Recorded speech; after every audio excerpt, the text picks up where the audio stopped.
Are you a stay-at-home mom who has a passion to start a business, but the economy has you a little afraid to get into the game? Well, don't fret. Success coach and growth strategist Celeste Turner is here with some tips on pursuing your passion profession despite the recession.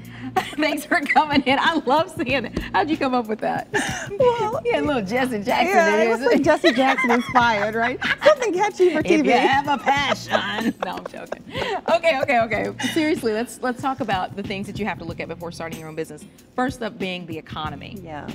You know, the economy right now, the state of the economy, so many people are down on the economy, but it is something you have to consider. Yeah, definitely. 9% unemployment, and depending on where you live, it's double digit. So folks have a right to be a little bit squeamish, but now's the time to really focus on what you want to do next. So if you've been laid off or if you're underemployed like so many Americans, now's the time to say, what's my passion? And how do I start to make that my job, make that my profession, instead of going back to something you don't want to do? How do I narrow down my choices though? I'm passionate about this, but I don't know exactly what to do with it.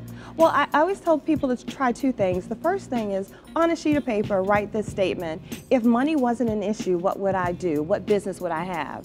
And then after that, write why and how you would feel if you actually had that business. Because that's going to tell you a lot. Your passion's about feeling what you want to do and what you strive to do. The next thing I tell folks to do, and on a list, make a list of 3 parts.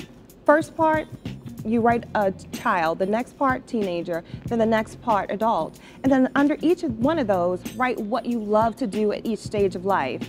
And what you'll start to see are little patterns. And you take those patterns and you go to a job site like, Career Builder. And then from there, you start to see if you like to cook and you like to swim, what jobs might come up with those types of skills or those types of requirements. So if you're making mud pies at 5, you might open up a pie business. Exactly, you might be a baker. You might be. Exactly.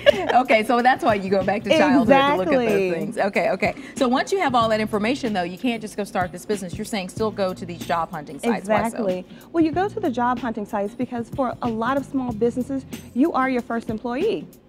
So you have to make sure you have the skills to do your passion. And if you don't have those skills, these job sites will show you. So if you want to be a baker, but you don't have any particular experience in that other than, baking at your mama's oven, this will tell you what you need. And then you can go back and you can say, these are my gaps, and this is what I need in addition to my business plan and my financial plan.